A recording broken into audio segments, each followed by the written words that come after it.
नमस्कार मित्रांनो, मी भाग्यश्री प्रधान आणि तुम्ही पाहतात Marathi GK answer and question. आजचा आपला टॉपिक आहे 15 मे 2025च्या चालू घडामोडी। तुम्हाला विनंती आहे, तुम्ही जर आपल्या चॅनलवर नवीन असाल तर आपलं चॅनल सबस्क्राइब नक्की करा, व्हिडिओला लाईक आणि तुमच्या मित्रांना शेअर नक्की करा। प्रश्न पहिला आहे, नरेटिव्ज ऑफ द बेंच अ जज स्पीक बुक कोणी लिहिले आहे? तर याचं बरोबर उत्तर आहे ऑप्शन क्रमांक ए, NV रमणा यांनी लिहिले आहे। प्रश्न दुसरा आहे, UP अग्रेस आणि AI प्रज्ञा हे दोन्ही प्रोग्राम कोणत्या राज्यात सुरू करण्यात आले आहे? तर याचं बरोबर उत्तर आहे ऑप्शन क्रमांक सी, उत्तर प्रदेश या राज्यात सुरू करण्यात आले आहे। प्रश्न तिसरा आहे, संयुक्त राष्ट्र वन मंच UNWFचे 20वे सत्र कोठे आयोजित करण्यात आले आहे? तर याचं बरोबर उत्तर आहे ऑप्शन क्रमांक बी, न्यूयॉर्क येथे आयोजित करण्यात आले आहे। पुढचा प्रश्न आहे नंबर 4, कोणत्या ठिकाणच्या पोलिसांनी नई दिशा नावाचा कार्यक्रम सुरू केला आहे? तर याचं बरोबर उत्तर आहे ऑप्शन क्रमांक डी, नवी दिल्ली या ठिकाणी सुरू करण्यात आला आहे। पुढचा प्रश्न आहे नंबर 5, राष्ट्रपतींनी राष्ट्रीय विधी सेवा प्राधिकरण NALSA नालसा च्या कार्यकारी अधिकारीपदी कोणाची नियुक्ती केली आहे? तर याचं बरोबर उत्तर आहे ऑप्शन क्रमांक सी, न्यायमूर्ती सूर्यकांत यांची नियुक्ती करण्यात आली आहे। पुढचा प्रश्न आहे number 6, global methane tracker report 2025 कोणाद्वारे जारी करण्यात आला आहे? तर याचं बरोबर उत्तर आहे ऑप्शन क्रमांक बी, आंतरराष्ट्रीय ऊर्जा एजन्सी याद्वारे लॉन्च करण्यात आला आहे। पुढचा प्रश्न आहे number 7, global methane tractor report 2025 नुसार ऊर्जा क्षेत्राने 2024 किती मिलियन टन मिथेन वायू उत्सर्जित केला आहे?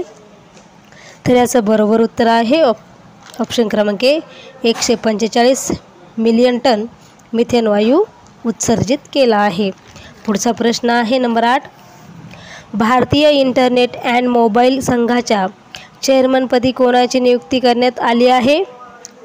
तर याचं बरोबर उत्तर आहे ऑप्शन क्रमांक डी, MN श्रीनिवासू यांची नियुक्ती करण्यात आली आहे। पुढचा प्रश्न आहे नंबर 9, MN श्रीनिवासू यांची कोणत्या कालावधीसाठी भारतीय इंटरनेट अँड मोबाईल संघाच्या चेअरमनपदी नियुक्ती करण्यात आली आहे? तर याचं बरोबर उत्तर आहे ऑप्शन क्रमांक बी, 2025-27 साठी नियुक्ती करण्यात आली आहे। पुढचा प्रश्न आहे नंबर 10, 23 ते 28 दरम्यान बंगालच्या उपसागरात चक्रीवादळ निर्माण होऊ शकते, त्याचे संभाव्य नाव काय असेल? तर याचं बरोबर उत्तर आहे ऑप्शन क्रमांक डी, शक्ती असेल। पुढचा प्रश्न आहे नंबर 11, भारताची महिला क्रिकेटपटू स्मृती मानधनाने ICC महिला वनडे क्रमवारीत कितवे स्थान पटकावले आहे? तर याचं बरोबर उत्तर आहे ऑप्शन क्रमांक सी, दुसरे स्थान पटकावले आहे।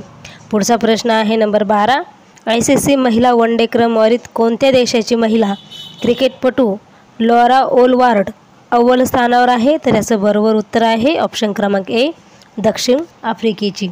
पुढचा प्रश्न आहे number 13, Khelo India youth games स्पर्धेत रोहन शहाने कोणत्या खेळात रौप्य पदक जिंकले आहे? तर याचं बरोबर उत्तर आहे ऑप्शन क्रमांक डी, तलवारबाजी। पुढचा प्रश्न आहे नंबर 14, न्यायमूर्ती भूषण गवई हे महाराष्ट्रातील देशाचे कितवे सरन्यायाधीश ठरणार आहे? तर याचं बरोबर उत्तर आहे ऑप्शन क्रमांक बी, 7वे सरन्यायाधीश ठरणार आहे। पुढचा प्रश्न आहे नंबर 15, ग्राहक किंमत निर्देशांकावर किरकोळ महागाई दर एप्रिलमध्ये किती टक्के नोंदवण्यात आला आहे? तर याचं बरोबर उत्तर आहे ऑप्शन क्रमांक ए, 3.16% नोंदवण्यात आला आहे।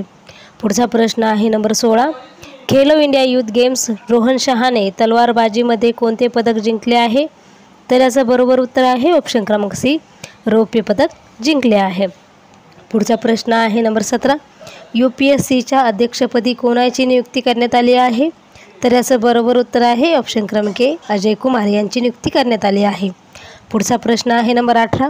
अजय कुमार यांची UPSCच्या अध्यक्षपदी नियुक्ती करण्यात आली असून ते 1958च्या बॅचचे कॅडरचे IAS अधिकारी आहे. तर याचं बरोबर उत्तर आहे ऑप्शन क्रमांक सी, केरळ या बॅचचे कॅडरचे अधिकारी आहेत.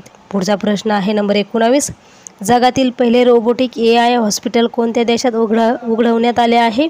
तर याचं बरोबर उत्तर आहे ऑप्शन क्रमांक बी, चीन या देशामध्ये. पुढचा प्रश्न आहे नंबर 20. तालिबान सरकारने कोणत्या देशात बुद्धिबळ खेळावर बंदी घातली आहे? तर याचं बरोबर उत्तर आहे ऑप्शन क्रमांक डी, अफगाणिस्तान या देशाने. पुढचा प्रश्न आहे नंबर 21. तालिबान सरकारने अफगाणिस्तानमध्ये कोणत्या खेळावर बंदी घातली आहे? तर याचं बरोबर उत्तर आहे ऑप्शन क्रमांक ए, बुद्धिबळ या खेळावर बंदी घातली आहे. पुढचा प्रश्न आहे नंबर 22. अजय कुमार यांची कोणत्या संस्थेच्या अध्यक्षपदी नियुक्ती करण्यात आली आहे? तर याचं बरोबर उत्तर आहे ऑप्शन क्रमांक बी, UPSCच्या अध्यक्षपदी नियुक्ती करण्यात आली आहे. पुढचा प्रश्न आहे नंबर 23. भारतातील सौर ऊर्जेवर चालणारी पहिली विधानसभा कोणती ठरली आहे?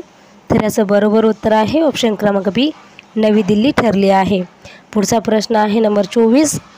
हैदराबाद येथे आयोजित 72व्या मिस वर्ल्ड फेस्टिवलमध्ये मानवतावादी पुरस्काराने कोणाला सन्मानित करण्यात येणार आहे? तर याचं बरोबर उत्तर आहे ऑप्शन क्रमांक डी, सोनू सूद यांना सन्मानित करण्यात येणार आहे. पुढचा आणि शेवटचा प्रश्न आहे नंबर 25. श्रीलंकामध्ये आयोजित तिरंगी महिला क्रिकेट स्पर्धेचे विजेतेपद कोणी जिंकले आहे? तर याचं बरोबर उत्तर आहे ऑप्शन क्रमांक डी, भारत या देशाने जिंकले आहेत. मित्रांनो, हे होते 15 मे 2025च्या चालू घडामोडी. असेच नवीन व्हिडिओ पाहण्यासाठी आपल्या चॅनलला लाईक, शेअर आणि सबस्क्राईब करा. इथेच थांबूया. व्हिडिओ शेवटपर्यंत पाहिल्याबद्दल तुमचे सगळ्यांचे मनपूर्वक धन्यवाद.